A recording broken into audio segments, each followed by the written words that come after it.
Hello everyone and welcome back to your piano lesson. If you are here for the first time, I am Gianluca Fronda, your virtual piano teacher. If you want to discover interesting facts about me, you can watch the introduction video of this channel. I'm leaving the link in the description of this video, where you will find also the link for my artistic channel, Gianluca Fronda, pianist and composer, if you're interested in original music and covers. Talking about this channel, don't forget to subscribe and let me know about yourself by commenting. Tell me when you have started, if you're finding my channel interesting and you're improving your skills also thanks to my videos. And don't forget also to share with your friends if there is anybody interested in piano music, anybody that you know. So now time to go to our lesson. Today I want to play for you Salut d'amour, Love's Greeting, the B1 piece on page 6 from the grade 3 piano exam pieces ABRSM 2021-2022.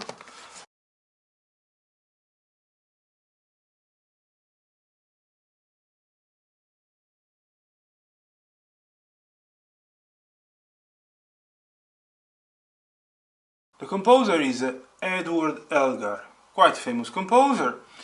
The piece is definitely challenging in the arrangement made by Richard Jones. Yeah, it's complicated. Well done if you have chosen this one. It means that you have to work pretty much. There are a few things that I've been comparing this version of the melody of the theme to the your text. And the slur here is different. I mean, there is some decision that I don't know from where it comes. Obviously I will respect and I will try as much as I can to play according to this, but be advised that in case you want to connect the three notes is not wrong. Because in every single time in the second bar of the main theme, in other editions, the slur goes up to the C. There are even some publishers that have a very long phrase going from the F up to the C. Who knows what Elgar wrote. It seems that anyways on the urtext the slur goes up to the C and should be obviously the original one. But let's now try to play according to this requirement. It is quite challenging, yeah, to be very honest, especially because you're grade 3. Is here, you see? Every single time there is the main theme, the second bar of the main theme, there is this two-note slur, note out of the slurs, and then last slur starting from the last note of the bar. Again here, again here. Let's go now. This one was the only element that I wanted to discuss before starting playing. Pay attention, really, you have to open your eyes widely to play this one well. Let me turn the metronome on, 69.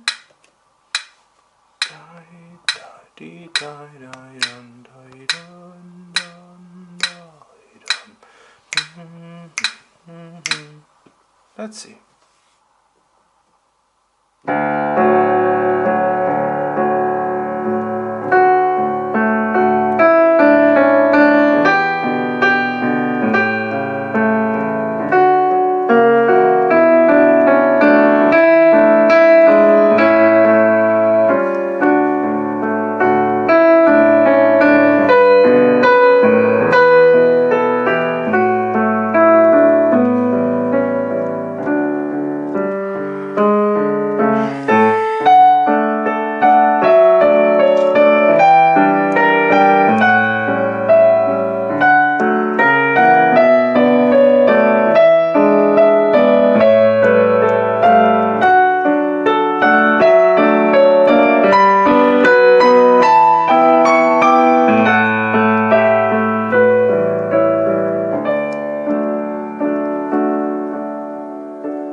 Yeah, the piece is a masterpiece. It's very nice, but is very challenging. I mean, I try to imagine you having not that much time to study because you are busy at school, extra activities, and then studying well this one. Obviously, if you want to play simply the notes, it's okay. But if you want to play it very well, you have to really spend lots of time. For me, it's almost a kind of sight reading because I've simply checked a few times the piece, but I imagine you with less experience how long you have to spend So well done, congratulations. Let's go back to the music sheet and now let's talk about many things. For example, obviously mind the bass clef at the beginning and then finally immediately the treble clef when the melody starts. We've already discussed, we have already been talking about the, let's say, the articulation of the main theme is made of one long slur for the first bar of the main theme, two note slur, one out of the slurs, another slur connecting the last quaver of the second bar of the main theme to the first following note, and then with this slur ending in the fourth bar. This is something that you will find every single time. Let's talk about now the left hand. The left hand has been written using a polyphonic let's say technique. Obviously we have the bass note that is long and has to cover the whole bar, and then there is a second layer made of two notes in general, sometimes even one, but anyways here is two notes, and you start playing on the end of one, where on one you have only the left, you have only the bass note that goes up to the end, and on end of one you push down these ones, and on end of three you confirm the same ones. Obviously it's interesting, this way of writing. This is not a tie, obviously, even though you are connecting the same notes, but since there is a sostenuto, the tenuto mark, and the staccato at the end, it means that you have to obviously repeat these notes. It's used also for the portato many times, this way of writing. Anyways, work very hard mastering the left-hand notes, because obviously maybe it's the first time that you have to play two layers at once, and this is not easy at all. Mind the pedal changes. For example, here I do something slightly different than what they suggest. In general, you see that the lines are connected, meaning that you release and you push it down again, and you have to obviously create a kind of very legato pedal, very bound. Not disconnecting, so you release and you push down, release, push down when you play the first note of the following bar or the first note of the following count, like in this case. Here there is a vertical short line, meaning that you have to definitely kind of breathe in between the two sections. But to connect much better, I have decided to add a small pedal, very short pedal for the last quaver, because I don't like the idea of keeping one pedal and keeping also adding also the E sharp. There is a little bit weird the sound, so I change on the last half count of the second count, and so only for this quaver, and then I obviously push down again here. It's something a bit complicated, I can understand, but I do just to clean up. Otherwise you have to try to fade the pedal here, because otherwise if you are not really well trained and you don't have a high control of your fingers and obviously of the keyboard, the risk is that is terrible. The sound can come out something like it's very noisy. Okay, so diminuendo, have control over the sound, and in case indeed you keep the pedal up to this note, be careful, release slightly before you play this one. And indeed you can definitely create a kind of a legato with your fingers. These bars are quite tricky due to the pianissimo, and have you noticed what I do? So let's go back to the score, sorry, the music sheet. So you see that this line means that this F sharp has to be played by the right hand in this way. So the left hand plays only the lower notes.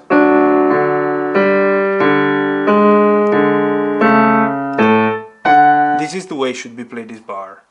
But now the problem is that here, since there is no pedal at all, this is written by me. I didn't do exactly what you see here. I decided to use the pedal only on the very last. No, this time, to be very honest, I didn't use it all. I've respected strictly the score except this point. So here no pedal at all. Once I decided to use it, but then I thought that maybe it's better that I show you without. And it sounds well. But you have to be able to do a very good, let's say, finger legato. This is possible. It's all due to your intention, to the intensity of your touch. See, seems almost that there is a pedal. Dun, dun. If you do pa pa, it's really dry, the sound, and too much detached.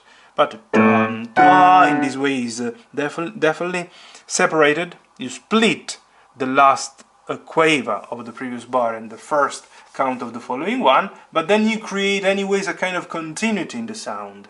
It doesn't have to be bound too much. But maybe one for these, so one for the last quaver and one for the following notes. These are complicated things, I understand, but are things that are definitely planned in advance by, you know, performers. You see, every now and then you have the different pedaling technique. So here you should split and not connect too much. Not, let's say, release the pedal and push it down again here, but you should let it breathe a little bit before. Yeah, there are many details that should be definitely discussed, because it's very rich, this piece. Mind this fingering is quite tricky, I understand. In practice it should be. Pay attention to what I do. Pay attention to the higher part of my right hand. Look. So while you play the lower quavers of the right hand, you should exchange, swap. 5, 4. But while you play, look. And then you do 1, 5, and I do 1, 4 here. Yeah, you might even go, because there is no need of playing legato smoothly. And then so on. I use twice the una corda pedal, the left pedal, here and here, to help even more the sound. But if you have problems because you don't have the left pedal, don't worry, simply try to have a gentle sound, soft sound, but remember that soft sound needs extra strength in your fingers, yeah? Now time for me to play it very slow. I can't go to half of the final speed because it would be very slow, and if you don't have the any digital metronome, you have the traditional one, you can't even though you can go online to find the digital. So I'm doing something like maybe 40, yeah?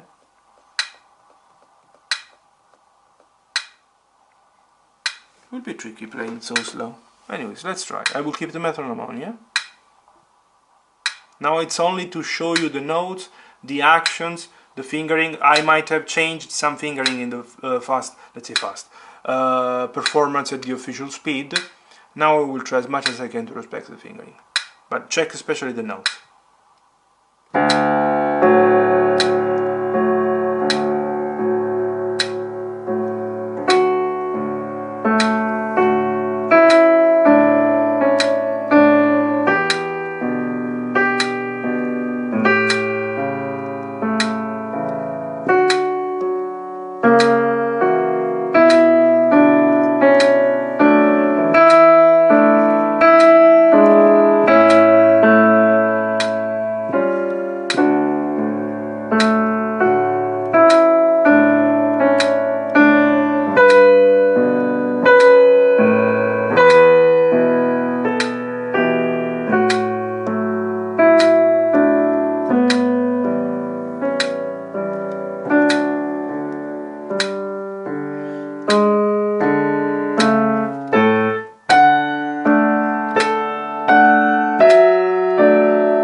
Et voilà. So this is Salut d'amour, Love's Greeting, Opera 12, by Edward Elgar. And you have seen how tricky it is.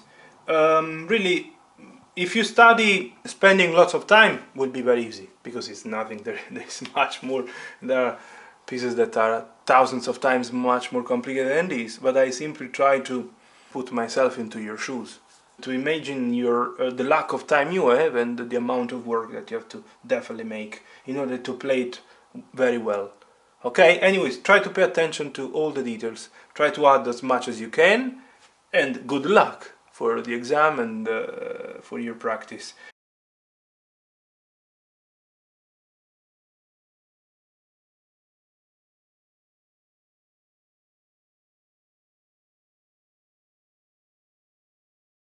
If it's the first time that you're landing on this channel thanks to this video, don't forget to subscribe, and see you in the next video. Obviously, in case you have any extra question, in case I didn't mention something that you would really like me to discuss, feel free to comment and let me know. Thank you very much for today, all the best, and see you in the next video.